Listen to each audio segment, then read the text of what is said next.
네, 감사드립니다. 오늘 우리가 함께 보실 말씀은 사무엘하 18장 5절부터 9절 말씀 가지고 압살롬의 죽음이라는 제목으로 함께 말씀의 인사를 나누고자 합니다. 지난 주간까지 함께 보신 다윗과 관계된 이야기는 이제 절정에 이르게 됩니다. 사무엘하 통째로 다 다윗의 이야기가 들어가 있죠. 다윗이 주인공인 이야기가 사무엘하입니다. 그만큼 하나님의 사랑을 듬뿍 받았던 다윗은 결국 자신이 하나님의 이름을 망령되게 했던 일들을 나단 선지자 앞에서 그리고 또 다른 방백들 앞에서 인정하며 회개할 수밖에 없었습니다. 그러나 그것은 끝이 나지 않았습니다. 그것으로 끝이 난 것이 아니었습니다.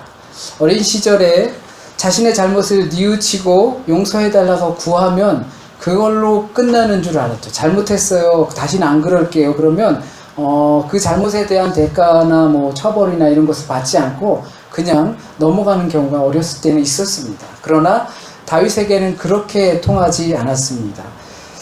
하지만 다윗에겐 많은 불행이 그로 인해서 찾아왔습니다. 그 중 하나가 오늘 본문에 나오는 압살롬의 반역과 그리고 압살롬의 죽음에 관한 이야기입니다.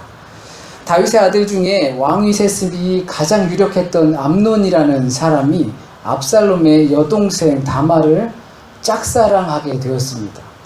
그러다가 수를 쓰다가 그 다말이라는 어떻게 보면 이복 동생이죠. 이복 동생을 탐하게 되고 범하게 되었습니다. 마치 자기 아버지 다윗처럼 다윗이 밧세바를 범했던 것처럼 이 암논도 그런 일을 하게 된 것입니다. 그 소식을 듣고 알게 된 이 압살롬은 화가 나서 계획을 짜죠. 계획을 짜는데 연간 행사로 있는 양의 털을 깎는 그때의 왕자들을 초대하게 됩니다. 그리고 그게 D-Day가 되는 거죠. 왕자들을 모두 초대한 다음에 그 자리에서 왕자들을 다 죽이게 됩니다. 그리고 압살롬은 그 다윗이 분노할 걸 생각하고 이제 도망을 가게 됩니다. 3년 동안 숨어서 살게 됩니다. 하지만 다윗이 암논을 잃게 된 것은 당연히 슬픈 일이지만 그 슬픈 뒤안길에 또다시 압살롬까지 도망쳐서 있다라는 상황이 다윗에게는 아마 슬펐을 겁니다. 그러다 보니까 요압이라는 충신이자 장군인 요압이 그 다윗을 볼 때 압살롬을 그리워하는구나 라고 판단하고 다윗에게 설득을 하고 여인들을 보내서 이제 압살롬을 용서해라 라는 식으로 해서 다시 압살롬을 데리고 옵니다. 그러나 압살롬은 아버지 곁에 가까이 갈 수 없었고 주변에 있을 수밖에 없었습니다. 용서를 해서 예루살렘에 돌아왔지만 아버지와 완전한 화해를 한 건 아니었습니다. 그런데 우리가 생각할 땐 그쯤 되면 아버지 잘못했어요 라고 나올 것 같았지만 압살롬은 그 안에 있으면서 이제 세력을 규합하기 시작했습니다. 이제 역모를 꾸미는 거죠. 민심을 사로잡고 그리고 판결을 내릴 때 민심에 호도될 수 있는 소위 말하는 요즘 포퓰리즘처럼 그렇게 해서 민심을 사로잡아서 다시금 헤브론으로 내려가서 거기서 역모를 꾸릴 군사들을 꾸려서 올라올 계획을 하고 있었던 겁니다. 다윗이 그 소식을 듣고 헤브론에서 이제 압살롬이 그 백성들을 끌고서 밀란이죠. 이제 그렇게 따지면 왕자를 중심으로 된 밀란이 되는 겁니다. 그래서 온다라는 소식을 듣고 다윗이 도망을 치게 됩니다. 예루살렘 성을 버리고 다윗성을 버리고 도망가는 것이죠. 그때 제사장 사독과 레위 사람들이 언약궤를 이제 꽃가마 태우듯이 짊어지고 이제 나가려고 합니다. 그러니까 다윗이 뭐 하는 거냐? 언약궤를 들고 가지 말고 언약궤는 다시 제자리에 두어라. 왜냐하면 다윗은 그 언약궤가 얼마나 귀중한 것인지 경험하였고 다윗의 성내로까지 가져올 때 얼마나 어려운 과정을 통해서 가져왔는지 다윗은 알지요. 그리고 이 언약궤가 어떻게 해서 그렇게 방방 떠돌다가 다시금 돌아왔는지 알기 때문에 내 개인적인 안위를 지키기 위해서 하나님의 임재의 상징인 언약궤를 함부로 움직일 수 없었던 것입니다. 그래서 오늘 본문은 그 이야기의 결말이 되겠습니다. 다윗은 도망쳤고 그리고 다윗과 그 압살롬의 군대가 붙어서 싸우게 되는 겁니다. 이 이야기가 다윗이 밧세바를 범하여서 나단에게 혼나고 난 다음에 6장에 걸쳐서 장장 6장에 걸쳐서 하는 이야기입니다. 그만큼 이 이야기는 다윗의 생애에서 중요하다. 다윗뿐만 아니라 이스라엘의 역사에서도 중요하다. 그리고 다윗의 어려움도 이 역사 가운데, 하나님의 역사 가운데 중요하다라는 이야기를 전합니다. 오늘 본문은 이 압살롬의 죽음을 표현하고 있습니다. 다윗은 왕자들을 죽이고 피신가 있던 압살롬을 용서하고 받아들였으나 압살롬은 아버지를 공격할 계획을 짰습니다. 그리고 많은 백성들을 이렇게 수하에 두고서 기세등등하게 전쟁에 임했습니다. 왜냐하면 많은 무리를 모았기 때문에 이길 수 있을 거라는 생각을 했을 겁니다. 그러나 이스라엘 역사 가운데 이스라엘의 전쟁은 지거나 이기거나 했을 때 열세, 누가 봐도 객관적으로 열세인 상황에서 항상 이겼습니다. 그 대표적인 것이 다윗과 골리앗의 싸움일 겁니다. 누가 봐도 골리앗이 이길 싸움이지만 그러나 하나님이 함께하였기 때문에 다윗이 이겼습니다. 압살롬은 누가 봐도 우리가 이길 거라고 생각했던 것이죠. 그렇게 많은 무리를 모았기 때문에요. 그래서 이 아들의 아버지를 향한 반역은 결국엔 하나님의 역사 가운데서 실패로 끝나고 말았습니다. 그리고 다윗도 압살롬이 죽을 수밖에 없다라는 사실을 인지하고 있었을 겁니다. 그리고 이 압살롬의 죽음으로 이 반역은 끝납니다. 그렇다면 압살롬의 죽음이 갖는 의미, 오늘 제목처럼 압살롬의 죽음이 갖는 의미가 무엇일까? 그리고 다윗의 입장에선 압살롬의 죽음이 어떠할 것이고 또 압살롬 자신에게 있어선 어떤 의미를 갖고 있는지 보고자 합니다. 다윗의 입장에선 다윗은 아들 압살롬의 전쟁에 출정하려고 했습니다. 반군을 제압하기 위해서 아버지 임금이 직접 아들과 맞서서 싸우겠다라고 계획을 했습니다. 그러나 출정하지 못했습니다. 그 이유는 아주 간단했습니다. 이 전쟁이 끝나기 위해선 각자의 우두머리가 제압이 돼야지 이 전쟁이 끝납니다. 다윗이 죽든 아니면 압살롬이 죽든 그래야지만 끝납니다. 다윗과 골리앗이 싸울 때도 우리가 1대1로 맞싸우자, 그리고 이 전쟁을 종식하자라고 했던 것처럼 지금 북한에 이런 남한과 북한의 관계 전쟁이 아직 끝나지 않은 이거를 끝내려도 대표되는 두 사람이 만나서 뭔가를 해야지만 끝나는 것처럼 맞서 싸우는 그 사람들이 우두머리가 끝나면 되는 거였습니다. 그런데 신하들은 그 걱정을 했습니다. 왕을 잃을까봐. 왜냐하면 이 전쟁에 자기의 사심을 넣어서 아들인데 어떻게 죽일까라는 그런 것 때문에 이 전쟁을 그르칠까봐. 다윗의 입장에서는 압살롬이 죽을까봐 걱정이 되었습니다. 비록 압살롬의 반역이 수계이지만 그래도 다윗에게는 아들이기 때문입니다. 그래서 전쟁에 나가지 않기로 결정하면서 압살롬을 너그럽게 대해달라, 죽이지 말라는 이야기죠. 우회적으로 표현합니다. 다윗이 전쟁을 모를까요? 다윗은 이스라엘 역사의 전쟁의 왕입니다. 숱한 전쟁을 치르고 바보 흉내내면서 블레셋에 숨어 들어갔던 사람이기까지 합니다.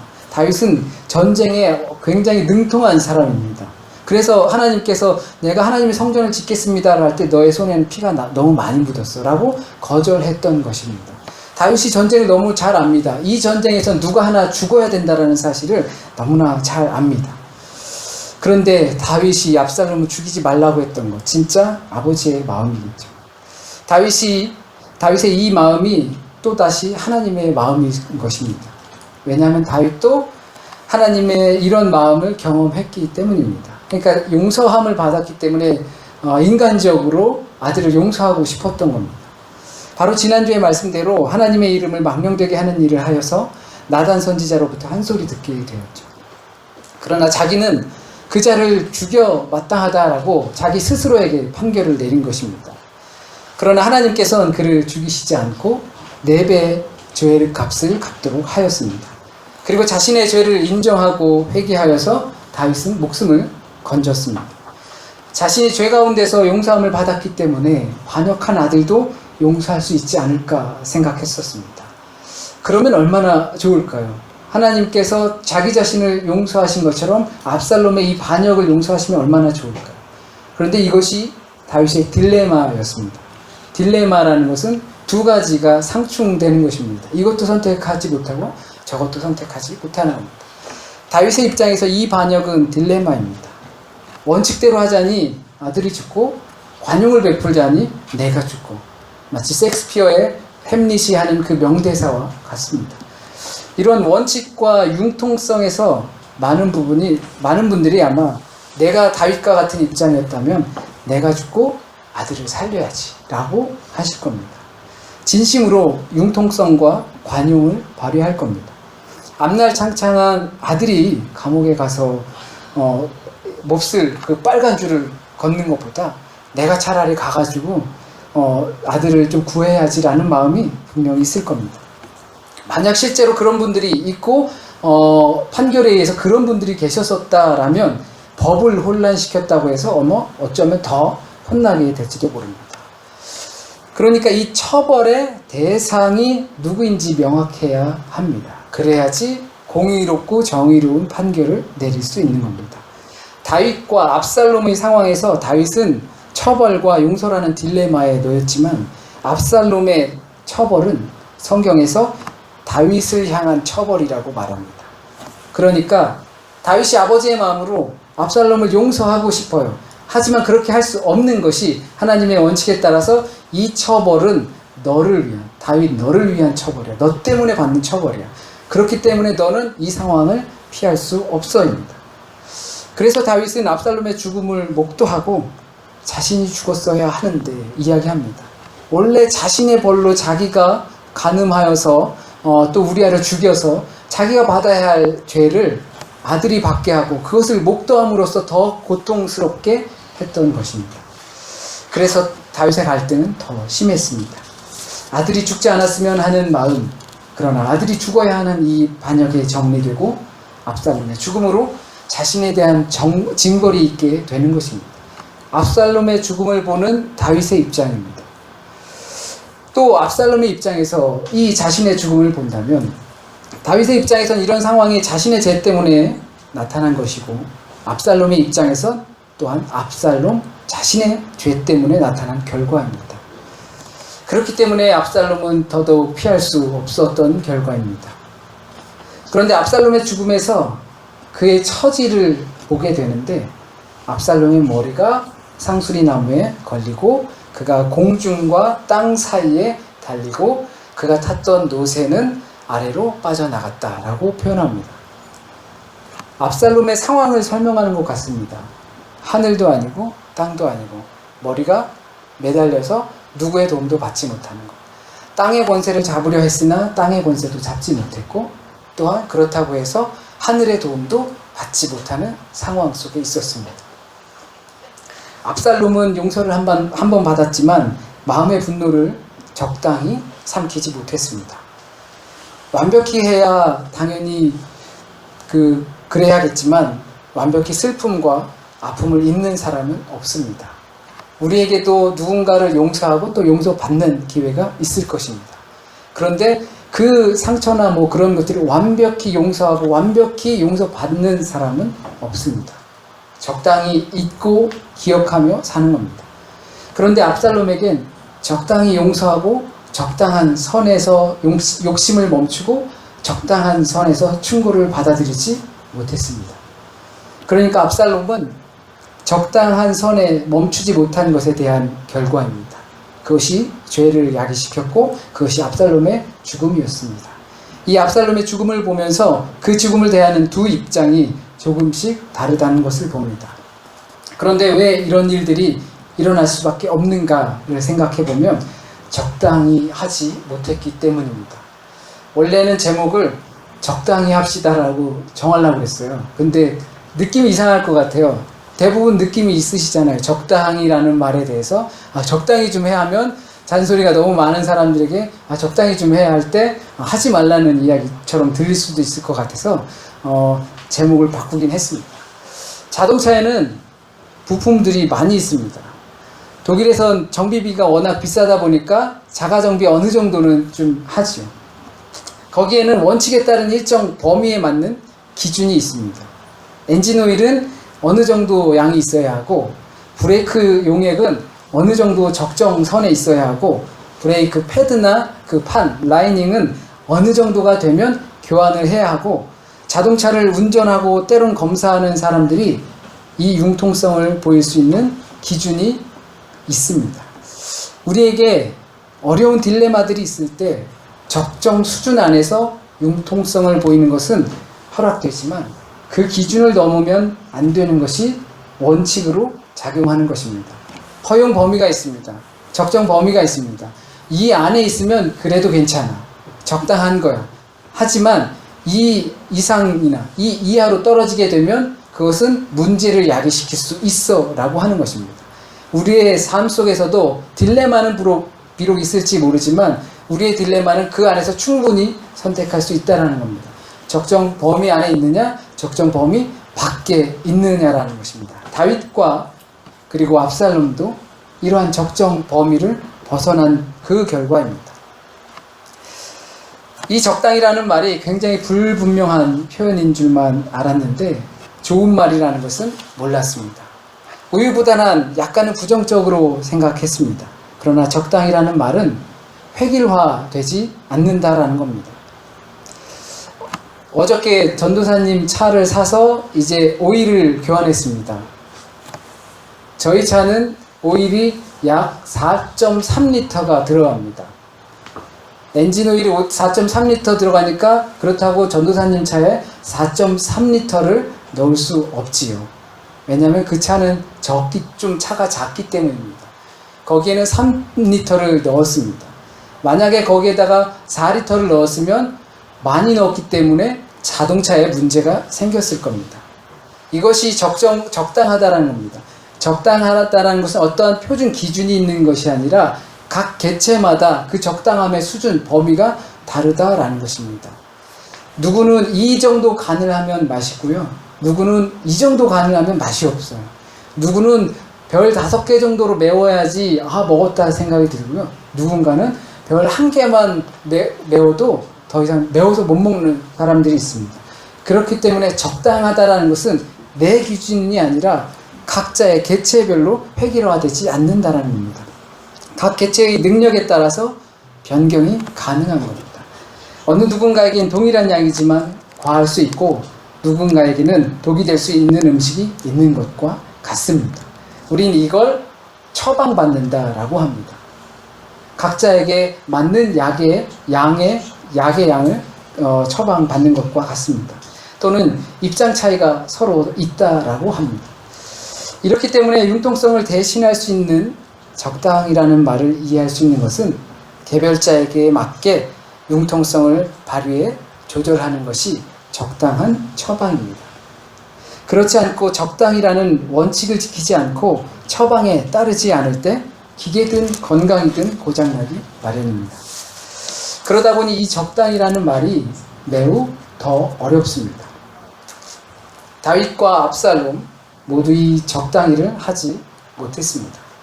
허용 범위를 넘기고 말았습니다. 하나님께서는 우리에게 적당히 주셨습니다. 적당히 생각하고 적당히 실수도 하고 적당히 선하기도 하고 적당히 욕심을 부려도 되게 하셨습니다. 왜냐하면 하나님께서 인간을 완벽하게 만드시지 않았기 때문입니다. 그래서 우리의 신체를 적당히 돌보지 않으면 무조건 문제가 생깁니다. 항상 염두하며 사실 것은 적당히 하며 살아야 하는데 이 적당이라는 것이 획일화된 것이 아니고 개체에 맞게 처방받는 그 한계가 있다는 겁니다. 그 한계를 넘거나 못 미치면 우리 각자의 신체는 무조건 문제가 생깁니다. 적당히 해서 누구는 10시간 공부하고 누구는 10시간 연습했는데 누구는 학교가 되고 누구는 학교가 되지 않고 적당히 노력해서 적당히 했는데 누구는 어떤 성과가 있고 누구는 어떤 성과가 없고 그렇게 따질 수 없는 것과 같습니다. 우리의 영혼도 마찬가지죠. 영적으로는 완벽해야 한다고 우리 생각하겠지만 우리의 영혼은 육체와 관계되어 있기 때문에 우리의 정신도 영혼도 적당한 범주 안에 들어와 있으면 문제가 없습니다. 그 적당한 범주를 우린 율법이라고 이야기합니다. 완벽하게 살 수 없기 때문에 적당하게 너희가 살 수 있는, 인간 피조물들이 살 수 있는 것을 율법으로 하나님께서 주신 것입니다. 율법을 지키는 것이 하나님과 인간과의 관계 속에서 적당함입니다. 인간들 사이에서도 이 정도 지키면 너희가 완벽할 수 없는 것처럼 적당히 살 수 있어. 하나님과의 관계도 이 율법을 지키면 적당히 너희가 선과 악, 그 허용 범위 안에서 살 수 있어. 하나님의 말씀이 적당히 순종하고 적당히 살아가라는 것이 아니라 우리에게 적당하게 살 수 있는 율법을 하나님께서 주신 것입니다. 하나님의 말씀을 따르는 것이야말로 하늘과 땅에서 적당함이라는 겁니다. 오늘 본문에서 보면, 그리고 성경에서 압살롬과 관련된 사건을 이렇게나 길게 서술한 것은 역사적으로 중요해서이기도 하겠지만, 그 역사가 지금 우리에게 여전히 영향을 주는 것은 압살롬의 죽음일 것입니다. 압살롬은 그 적당이라는 한계를 넘었습니다. 적당히 분노하지 못했고요, 적당히 용서하지 못했고, 적당히 회개하지 못했습니다. 그리고 적당한 선에서 그 욕심을 멈추지 못했습니다. 이것이 적당히가 갖는 원칙을 지키지 않은 결과입니다.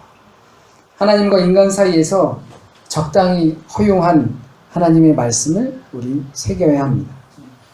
나의 삶 속에 주신 적당함은 무엇인가? 저 사람에게 적당한 것이 있는 것처럼 나에게도 적당함이 따로 있습니다. 내가 좋아하는 음식이 저 사람이 좋아하는 음식과 다른 것처럼, 내 취향이 저 사람의 취향과 다른 것처럼, 우리가 영적으로 하나님과 교류할 때 우리에게 분명히 적당함을 주셨습니다. 그 적당함은 우리에게 율법, 하나님의 말씀에 의한 순종이라는 것을 우리가 잊지 않았으면 좋겠습니다. 잠시 기도드리겠습니다. 하나님께서 우리에게 자유를 주셨습니다.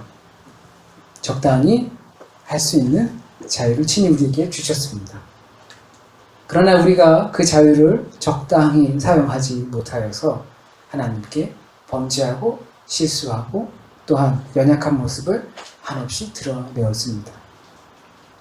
그러한 모습을 보시면서도 우리를 용서하시고, 때로는 다윗에게 압살롬을 죽임을 목도하게 하셨던 것처럼 또한 우리에게 그러한 고통도 함께 주시고, 또한 압살롬과 같은 입장을 우리에게도 맞게 해주시는 것을 생각합니다.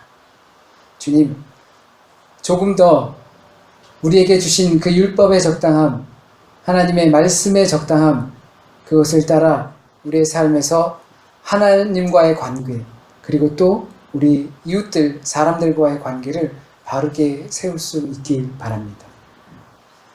다윗이 하나님의 관계가 흐트러져서 그렇게 범죄하였던 것처럼, 그것을 다시 한번 나단 선지자를 통해서 질책받아 회개하고 돌이켰던 것처럼, 그러나 그 여전히 그 처벌이 완전히 사라지지 않았던 것처럼 우리의 삶에서도 그런 흔적들이 있을 줄 압니다.